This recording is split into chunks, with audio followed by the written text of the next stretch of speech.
ममता और नीतीश दोनों एक दूसरे के साथ में 7 साल से शारीरिक संबंध बना रहे होते हैं। दोस्तों, नीतीश जो है वह ममता को शादी करने का झांसा देकर उसके साथ में शारीरिक संबंध बनाना शुरू कर देता है। और अब जो है ममता को विश्वास हो जाता है कि नीतीश जो है उसका होने वाला या फिर कहें कि बनने वाला पति ही है। तो इसलिए ममता भी जो है किसी भी तरह का किसी भी बात को लेकर विरोध नहीं करती है। दोस्तों, लेकिन वक्त बीतता जाता है और फिर नीतीश एक ऐसी डिमांड ममता के सामने रखता है कि जिसको वह पूरा करने का सोच भी ले तो उसकी जो है पैरों तले जमीन खिसक जाती है। वह सोचने पर मजबूर हो जाती है कि एक लड़का जिसके लिए उसने अपना सब कुछ न्यौछावर कर दिया और वह इस तरह की डिमांड कैसे कर सकता है। दोस्तों, उसके बाद ममता जो है एक ऐसा खौफनाक कदम उठाती है कि जिसका हम सोच भी नहीं सकते हैं। ऐसा क्या हुआ कि ममता ने जो है इतना खतरनाक कदम उठाया। दोस्तों, संपूर्ण कहानी जानने के लिए बने रहिएगा अंत तक। हेलो, नमस्कार, आदाब, स्वागत है आप सभी का आपके अपने यूट्यूब परिवार एलपी क्राइम की कहानी में। दोस्तों, मैं आशा करता हूँ आप सभी अपने परिवार के साथ खुश होंगे, स्वस्थ होंगे। चलिए तो आज की सच्ची घटना कहानी की शुरुआत करते हैं। दोस्तों, कहानी है उत्तर प्रदेश के गाजियाबाद में एक गांव पड़ता है होड़ा। होड़ा गांव की ये कहानी है। यहाँ पर दोस्तों सुरेशानंद जोशी नाम के एक व्यक्ति रहते हैं। यह अपने परिवार के साथ में यहाँ पर रह रहे होते हैं। इनकी दो बच्चियां रहती है। ममता जो है बड़ी रहती है और मेहंदी जो है वो छोटी वाली बच्ची होती है। दोस्तों, सुरेशानंद जो रहते हैं इनको दो बच्चियां होती है और साथ ही पत्नी। तो कुल मिलाकर परिवार में 4 सदस्य थे और चारों जो है बड़े ही खुशहाल तरीके से अपना जीवन जी रहे होते हैं। दोस्तों, ममता जो है पास के ही जो गांव है वहां पर एक प्राइवेट स्कूल था। उसी में जो है उसकी पढ़ाई लिखाई चल रही होती है। वक्त बीतता जाता है। दोस्तों, ममता जो है पढ़ने में बड़ी ही होशियार रहती है और इसी तरह से वह 5वीं पास करती है बड़े ही अच्छे नंबरों से और 10वीं भी पास कर लेती है और 12वीं भी जो है वह पास कर लेती है। वहीं छोटी बहन जो रहती है मेहंदी, वह भी उसी स्कूल में छठी 7वीं क्लास में पढ़ रही होती है। दोस्तों, लेकिन ममता जो है जिस स्कूल में पढ़ रही होती है उसी स्कूल का एक लड़का होता है नीतीश निषाद। नीतीश निषाद के साथ में ममता जो है कक्षा 10वीं के समय से दोस्ती हो जाती है। तो कुल मिलाकर धीरे धीरे ये दोस्ती प्रेम में कब बदल जाती है इन दोनों को पता भी नहीं चलता है। दोस्तों, 10वीं से ही ममता और नीतीश जो है वह दोनों एक दूसरे के साथ में प्यार के बंधन में बन चुके होते हैं। 10वीं के बाद में ये दोनों उसी स्कूल से 12वीं भी पास कर लेते हैं और 12वीं के बाद जो है कॉलेज में दाखिला लेते हैं। तो दोनों एक ही कॉलेज में और एक ही सब्जेक्ट में दाखिला लेते हैं।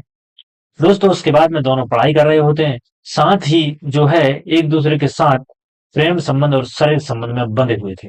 क्योंकि नीतीश जो है वह ममता से ये वादा कर चुका था कि दोनों 7 जन्मों तक साथ रहेंगे और वह दोनों एक दूसरे के साथ ही शादी करेंगे। अब जब शादी का झांसा नीतीश ने अपनी प्रेमिका ममता को दे दिया तो ममता को जो है और ज्यादा अपने प्रेमिक पर विश्वास बढ़ जाता है कि अब जो है वह उसको छोड़कर कहीं नहीं जाएगा, बल्कि उसी के साथ पूरी जिंदगी और जीवन यापन गुजारने वाला है। दोस्तों, इसी तरह से इन दोनों की प्रेम की कहानी चलती रहती है और जो है पढ़ाई भी चल रही होती है। फर्स्ट ईयर, सेकंड ईयर और इसी प्रकार से थर्ड ईयर में पहुंच जाते हैं। थर्ड ईयर पहुंचते पहुंचते नीतीश और ममता जो रहती है इन दोनों की प्यार की कहानी में थोड़ी सी जो है कड़वाहट टाइप की आ जाती है। जैसा पहले इनका प्रेम था वह प्रेम अब नहीं रहा था। साथ ही दोस्तों, नीतीश और ममता जब भी मिलते थे दोनों एक दूसरे के साथ में काफी फोटोज और वीडियो भी बनाया करते थे। नीतीश जो है बड़ा चालाक प्रवृत्ति का था। इसने ममता के कुछ प्राइवेट फोटो भी जो है अपने साथ में खींच कर रखे थे। दोस्तों, अब जो है जब भी ममता कुछ करती, नीतीश जो है उन्हीं फोटो को वायरल करने की धमकी देकर ममता को जो है प्रताड़ित करना चालू कर रहा था। दोस्तों, अब आए दिन नीतीश का जब भी मन करता था, जब वह ममता को जहां चाहे वहां बुला लिया करता था और उसके साथ में जो भी मन करता शारीरिक संबंध बनाने का या फिर किसी भी तरीके से उसके साथ जो करने का मन करता था वह उसके साथ कर रहा होता है। ममता जो है इस बात को लेकर प्रताड़ित हो रही होती है। दोस्तों, वक्त बीतता जाता है और कुछ समय के बाद में नीतीश जो है अपनी प्रेमिका ममता के सामने जो है एक ऐसी डिमांड रखता है कि जिसकी बात सुनकर ममता जो है कुछ समय के लिए थम सी जाती है और उसकी सांसें तक रुक जाती है। दोस्तों नीतीश जो रहता है वह अपनी प्रेमिका ममता से कहता है कि तुम्हारी जो छोटी बहन है मेहंदी उसके साथ भी मुझे शारीरिक संबंध बनाना है। दोस्तों ममता इस बात का पूरी तरह से विरोध करती है और वह कहती है कि जब मैं आपकी प्रेमिका हूं तो फिर मेरी छोटी बहन से इस सारे संबंध करने की और ये सारी जरूरत तुमने कैसे की और ये ख्याल तुम्हारे दिमाग में आया भी कैसे। दोस्तों नीतीश जो है वह कहता है कि ममता से कहता है कि अब मेरा तुमसे मन भर गया है और अगर तुम चाहती हो कि तुम्हारे फोटो और वीडियो मैं वायरल ना करूं तो इसके लिए तुम्हें जो है तुम्हारी छोटी बहन जिसकी उम्र 15 साल रहती है उससे शारीरिक संबंध बनाने की डिमांड रखता है। दोस्तों ममता जो है ये बात सोच सोच कर ही परेशान रहती है कि एक लड़का जिसके लिए उसने सब कुछ न्यौछावर कर दिया, अपने आप का सब कुछ दे दिया, उसके बाद भी वह इस तरह की डिमांड कर रहा है। वह नीतीश को समझाने की कोशिश करती है लेकिन नीतीश बिल्कुल मानने को तैयार नहीं था। वह अपनी गर्लफ्रेंड ममता को आए दिन ब्लैकमेल कर रहा होता है। दोस्तों उसकी ब्लैकमेलिंग की हद इस कदर बढ़ जाती है कि ममता जो है बहुत ज्यादा डिप्रेशन में चली जाती है और सुनसान रहती है, किसी से किसी भी तरह के कि घर में भी बात नहीं करती है, एकदम सुस्त सी रहने लगी थी। माता पिता उससे पूछने की कोशिश करते हैं लेकिन बहन माता पिता को किसी भी तरह की कोई भी बात नहीं बताती है। दोस्तों उसके बाद जब ममता को जो है ब्लैकमेल बहुत ही ज्यादा नीतीश करना शुरू कर देता है और भाई कहता है कि अगर तुम्हारी छोटी बहन मेहंदी के साथ में शारीरिक संबंध नहीं बन पाओगी तो मैं तुम्हारे फोटो और वीडियो ब्लैकमेल करके जो है वह वायरल कर ही दूंगा।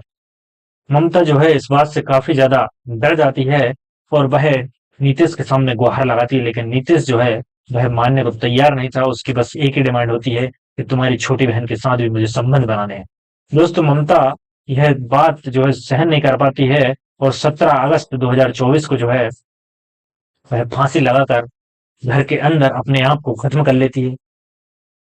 जब दोस्तों घर वालों को ये बात पता चलती है कि गेट जो है लगा हुआ है और ममता जो है गेट नहीं खुल रही है, काफी समय तक खटखटाया जाता है। दोस्तों फिर जो है कि घर वालों के द्वारा गेट तोड़ दिया जाता है। गेट तोड़कर अंदर देखते हैं तो पता चलता है कि ममता जो है पंखे से फंदा लगाकर जो है लटक चुकी थी और ममता की मौत हो चुकी थी। आनंद फानन में परिवार वाले ममता को फट से जो है फंदे से उतारते हैं और सीधे हॉस्पिटल लेकर पहुंचते हैं लेकिन दोस्तों ममता की जो है वह मौत हो चुकी थी। ममता की मौत हो चुकी थी।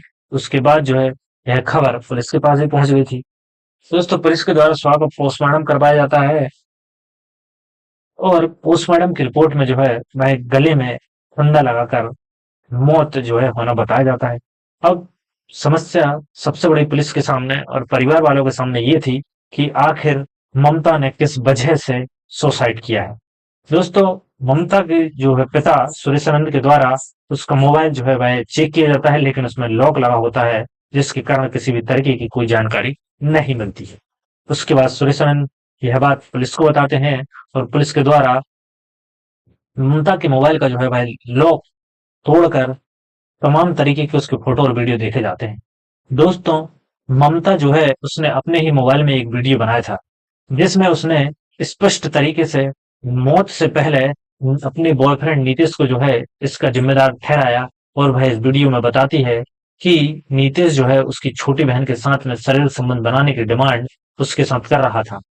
हालांकि वह यह भी बताती है कि नीतीश ने जो है मेरे साथ कई बार शादी के झांसा देकर शारीरिक संबंध बनाए और अब उसके दिमाग में ये ख्याल आया कि क्यों ना छोटी बहन के साथ भी जो है शारीरिक संबंध बनाए जाए। तो इसके लिए उसने मेरे प्राइवेट फोटो जो है पहले से ही खींच कर रखे हुए थे और उन्हीं को वायरल करने की धमकी देकर आए दिन मुझे इस बात को लेकर प्रताड़ित कर रहा था और इसी के चलते मैंने ये कदम उठाया और जो है अपने आप को इस दुनिया से हमेशा के लिए छोड़ दिया।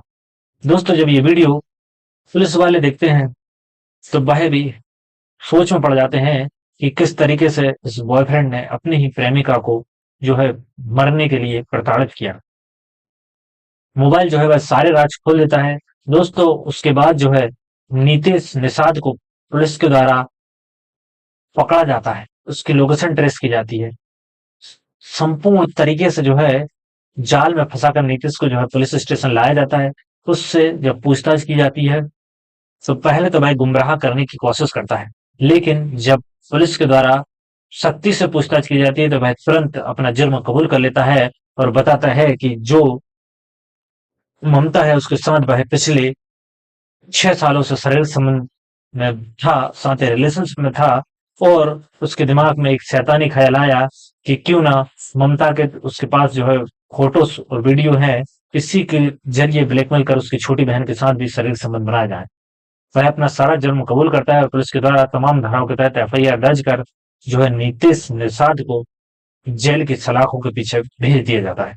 तो दोस्तों आप देख सकते हैं कि किस तरीके से एक लड़के ने अपनी ही प्रेमिका की जो है प्राइवेट फोटो और वीडियो खींच ली और उसके बाद उसको ब्लैकमेल करना शुरू कर दिया।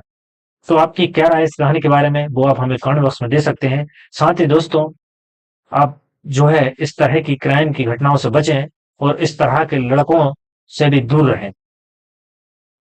आपकी क्या राय है वो आप हमें बता सकते हैं। साथ ही ये वीडियो सिर्फ जागरूकता के उद्देश्य से आप तक बताई गई कहानी है, किसी की भावनाओं को आहत पहुंचाना इस कहानी का उद्देश्य बिल्कुल भी नहीं है।